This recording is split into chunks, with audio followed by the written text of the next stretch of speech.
ತುಪ್ಪ ತಿನ್ನೋದ್ರಿಂದ ನಿಮ್ಮ ತೂಕ ಕಡಿಮೆ ಮಾಡಿಕೊಂಡು ತ್ವಚೆಯ ಕಾಂತಿನ ಹೆಚ್ಚಿಸ್ಕೊಳ್ಳೋದ್ರ ಜೊತೆಗೆ ಆರೋಗ್ಯವಾಗಿರ್ಬೋದು ಅಂತ.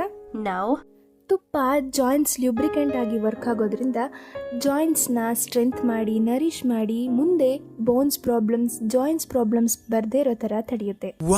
ಫ್ಯಾಟ್ ಮೆಟಬಾಲಿಸಮ್ಗೂ ಕೂಡ ಸಹಾಯ ಮಾಡೋದ್ರಿಂದ ವೆಯ್ಟ್ ಈವನ್ ಆಗಿ ಡಿಸ್ಟ್ರಿಬ್ಯೂಟ್ ಆಗಿ ನೀವು ಪ್ರಪೋರ್ಷನ್ ಆಗಿ ಕಾಣಿಸ್ತೀರಾ. ಹೈ ಡೆನ್ಸಿಟಿ ಲಿಪೋಪ್ರೋಟೀನ್ನ ಜಾಸ್ತಿ ಮಾಡಿ ಲೋ ಡೆನ್ಸಿಟಿ ಲಿಪೋಪ್ರೋಟೀನ್ನ ಕಡಿಮೆ ಮಾಡೋದ್ರಿಂದ ಹಾರ್ಟ್ ಪ್ರಾಬ್ಲಮ್ಸ್ ಕೂಡ ದೂರ ಆಗುತ್ತೆ.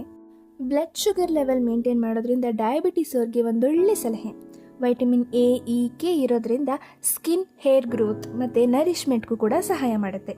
It helps in detoxification also. Concentration, memory power ಕೂಡ ಹೆಚ್ಚಾಗುತ್ತೆ. ಸರಿಯಾದ ಕ್ರಮದಲ್ಲಿ ಸರಿಯಾದ ಟೈಮಲ್ಲಿ ಸೇವಿಸೋದ್ರಿಂದ ಅಗ್ನಿ ಹೆಚ್ಚಾಗೋದ್ರಿಂದ ಹಸಿವು ಕೂಡ ಹೆಚ್ಚಾಗುತ್ತೆ. ಆದ್ದರಿಂದ ಡೈಜೆಷನ್ ಮತ್ತು ಮೆಟಬಾಲಿಸಮ್ ಕೂಡ ಚೆನ್ನಾಗಾಗುತ್ತೆ.